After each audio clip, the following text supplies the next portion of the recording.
আজকে same 4 philosophy general core 4-এ আমরা Indian ethics করব। তোমাদের টপিকটা বোঝাবো। আজকের টপিক হলো নিষ্কাম কর্মা অ্যান্ড সকাম কর্মা। যেহেতু আমাদের জেনারেল ক্লাসে অনার্স এবং পাসের স্টুডেন্টসদের মধ্যে English version and Bengali versions both থাকে, তো আমি এটা ইংলিশেও বলবো বেঙ্গলিতেও বলবো। টাইম আমাদের ভিডিওতে কলেজের মতো না থাকলেও আমি চেষ্টা করবো, আর অবশ্যই আমি পিডিএফ আপলোড করে দেবো, তোমরা সে নোটস দেখে পড়ে নিতে পারবে। ফার্স্টে আমি জিনিসটা বুঝিয়ে দিই। ইন্ডিয়ান এথিক্সে, এটা ইন্ডিয়ান এথিক্সে নিষ্কাম কর্মা অ্যান্ড সকাম কর্মা কাকে বলে। আগে আমি বললাম, রোটেশন বলতে থাকবো আমি, ইংলিশ বেঙ্গলি দুটো ভার্সন। নিষ্কাম কর্মা means desireless actions or an action performed without any expectations of fruits or results. The central tenet of Nishkam Karma Yoga is a path to liberation. What does it mean? It means that নিষ্কাম কর্ম বলতে বোঝানো হয় যে আমি আমার work করব, we have to do our works but without desire. That is why this type of karma is known as unselfish motives. এই কর্মের সাথে আমাদের কোনো সেলফিশ বা আমাদের কোনো ওন ইন্টারেস্ট রিলেটেড থাকে না। আমরা নিষ্কাম কর্মা মানে আমি কর্ম করব, কিন্তু শুধুমাত্র কর্মতেই ফোকাস করব। সে কর্মটা করার জন্য আমি ফল পাবো, কি ফ্রুটস পাবো, what I have already mention, fruits পাবো, কি রেজাল্ট পাবো, কি ডিজায়ার পাবো, এটা কিন্তু ম্যান্ডেটরি নয়। Fruits, result, desire are not mandatory for Nishkam Karma. And second thing is Nishkam on the other hand, if we consider Shokam Karma, or if we connect Nishkam Karma with Sakam Karma, or if we make a distinction between Nishkam Karma and Shokam Karma, we can say that Shokam Karma is related with our own interest in mind. মানে interest means সকাম কর্মার সাথে আমাদের একটা মাইন্ডের একটা interest কাজ করে। অর্থাৎ আমরা সকাম কর্মা বলতে সেই কর্মকে বুঝি যেই কর্মার মধ্যে আমাদের একটা নিজের ওন ইন্টারেস্ট, মানে আমি ভালো ফল পাবো কি পাবো না, আমার নিজের কতটা লাভ হচ্ছে, কোনো একটা কর্মা করে, কোনো একটা কাজ করে আমি নিজে কতটা লাভবান হব, আর সেই কর্মার ফ্রুটসটা আমি কীভাবে পাবো, কর্মাতে আমার নিজের ব্যক্তিগত ডিজায়ার ফুলফিলমেন্ট হবে কি না, সেজন্য এটার মধ্যে একটা সেলফিশ মোটিভ ওয়ার্ক করে। দ্যাট ইজ ওয়াই আমি যদি পার্থক্য করি তাহলে এটার মধ্যে একটা সেলফিশ মোটিভ কাজ করে। কিন্তু আমি যদি নিষ্কাম কর্মায় দেখি তো এখানে আনসেলফিশ মোটিভ কাজ করে, এখানে কোনো সেলফিশ মোটিভ থাকে না। কারণ নিষ্কাম কর্মাতে 3টে জিনিসের উপর ফোকাস করা হয়। 3টে জিনিস আমি মেনশন করছি, which you will get in your PDF. Now I am mentioning 3 points of nishkam karma. কর্মেই মানুষের অধিকার, মানে ডু ইয়োর ওয়ার্ক। কর্মেই অধিকার মানে আমাদের অধিকার, আমাদের অধিকারটা কিসে? শুধুমাত্র কর্মে। We need to do our work, only work, without any desire fruits or any expectations or any results. Second point is ফলে নয়, don't go for any kind of desire fruits or result. মানে আমাদের কর্ম করছো, কর্ম করো, সেই কর্মের ফলে তুমি কি ফল লাভ করবে, তোমার কি কি ডিজায়ার ফুলফিল হবে, তুমি কি পাবে কি পাবে না in your near future, that would not be a point of nishkam কর্ম।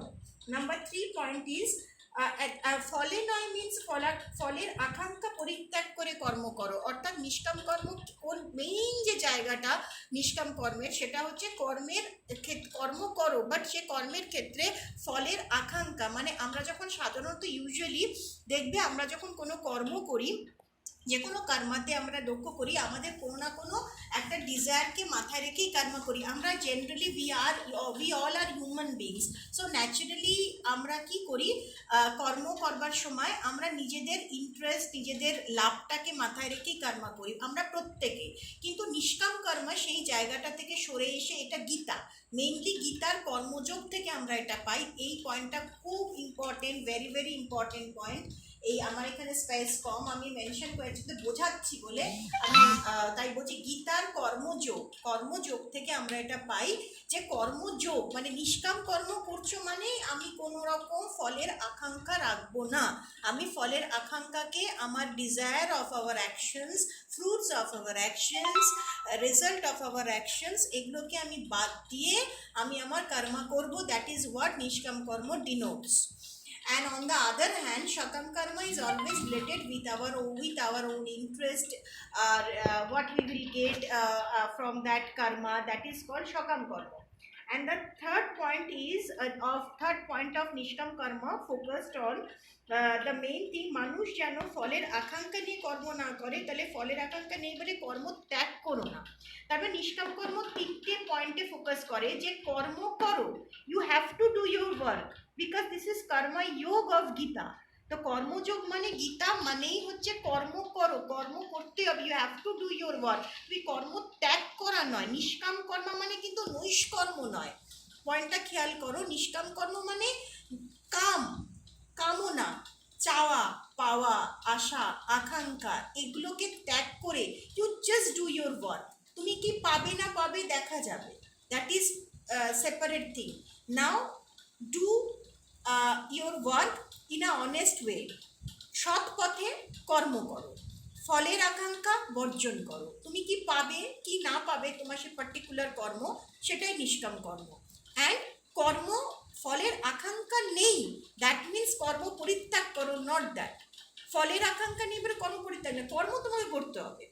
অ্যান্ড আরেকটা জিনিস খুব ইম্পর্টেন্ট এখানে রয়েছে, ফলের আকাঙ্ক্ষাকে বর্জন করার কথা যখন বলা হচ্ছে তার মানেটা কি, ফলের আকাঙ্ক্ষাকে আমি কোনো কর্ম করতে গিয়ে যখন আমি এটা চিন্তা করব যে আমি সেখানে সেই কর্মটা করার পরে in my near future what I will get from that action, that is not the point. অর্থাৎ সফলতা বিফলতা, whether I will get success or I will not get success, that would not be a considerable point of this topic. মানে আমি in future, এখন আমি present আমি যে কর্মটা করছি সে কর্মের যে ফিউচার আমি ফলটা পাবো, সেই ফলটা আমি সফল হব অর্থাৎ আমি বিফল হব, that is not the point. Do your work, কর্ম করে যাও, কর্ম তোমাকে করতেই হবে। যদি তুমি তোমার পাওয়ার হয় তুমি এমনিই পাবে, কিন্তু ফলের আকাঙ্ক্ষা নিয়ে যদি, নিষ্কাম কর্ম এটা বলে যে কর্মের আকাঙ্ক্ষা নিয়ে যদি মানুষ কনস্ট্যান্ট ভাবে এবং কর্ম করে, he will never gate success in his life. কারণ কর্মর থেকে তুমি তখন সরে আসছো, তখন তোমার মাথার মধ্যে খালি ঘুরতে থাকছে যে কর্মের আমি কি ফলটা পাবো, কি আকাঙ্ক্ষা পাবো, আমি এই কাজটা করলে আমার এই কর্ম ফলটা পাবো, ওইটা তখন প্রায়োরিটি হচ্ছে। কর্মটা থেকে সরে গিয়ে আমরা ফলের দিকে আমরা ফোকাসড হয়ে যাচ্ছি, এটাই হচ্ছে ইম্পর্টেন্ট পয়েন্ট। যে নিষ্কাম কর্মতে কর্মটাতে আমার ফোকাস হওয়ার কথা, কর্মতে আমার ফোকাস হওয়ার কথা, ফলে নয়। কিন্তু সকাম কর্মের ক্ষেত্রে কিন্তু আমরা কর্মটা ফল ফ্রুটস ওরিয়েন্টেড কর্ম করি, রেজাল্ট ওরিয়েন্টেড কর্ম করি। তো এইখানেই কিন্তু ডিফারেন্স বিটুইন নিষ্কাম কর্ম অ্যান্ড সকাম কর্ম।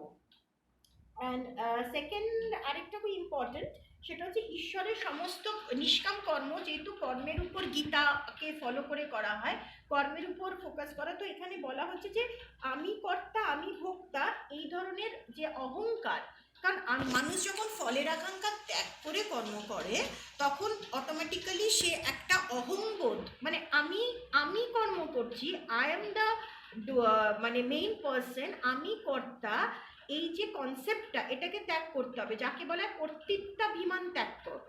তো কর্তৃত্বাভিমান ত্যাগ করা অর্থাৎ ঈশ্বরের সমস্ত কর্ম সমর্পণ করো। Do focus on your work and forget what you will get in your what you will get from your karma. এটা একদম ভুলে গিয়ে ঈশ্বরের সমস্ত কর্মকে সমর্পণ করে তুমি কর্মটা করো। এবং এখানে একটা খুব ইম্পর্টেন্ট বিষয় আছে, আমি অর্জুনের দৃষ্টান্তটা কখনোই আমি এখানে বোঝানোর জন্য ব্যবহার করতে পারবো না, বিকজ টাইম খুব কম।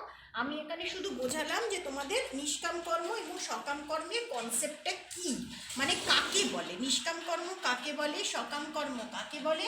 আমি শুধু এই নিষ্কাম কর্ম এবং সকাম কর্ম জাস্ট কাকে বলে ওই টপিকটাকে আমি ফোকাস করলাম। এখানে আমি ইন ডিটেল তোমাদের যখন রাইট আপটা দেবো, পিডিএফটা দেবো, সেখানে আমি পুরো লিখে দেব যে নিষ্কাম কর্ম বিষয়টা কি, সকাম কর্ম বিষয়টা কি। এবার আমি বেঙ্গলি ভার্সনের স্টুডেন্ট আমাদের যেহেতু বেশিরভাগ থাকে, সেজন্য আমি বাংলাতে পিডিএফ করে দেব, মূল পয়েন্টসগুলোই বেস করে দেব। আর ইংলিশেও আমি একটা পিডিএফ দিয়ে দেব, শুধু সকাম কর্ম নিষ্কাম কর্ম দুটো ভার্সন। তাহলে আমি এখানে এন্ড করলাম। আশা করি বোঝাতে পারলাম। তোমরা এই ভিডিওটা থেকে এইটুকুনি বুঝতে পারবে যে একটা কোনো কিছু নোটস আকারে পাওয়া বা পিডিএফ আকারে পাওয়া আগে বিষয়টার কনসেপ্টটা আমাদের ধারণা হওয়া দরকার। তো আজকে সেম 4-এ ফিলোসফি জেনারেলের ইন্ডিয়ান এথিক্সে আমরা নিষ্কাম কর্ম সকাম কর্মর কনসেপ্টটা ডিসকাস করলাম। Thank you.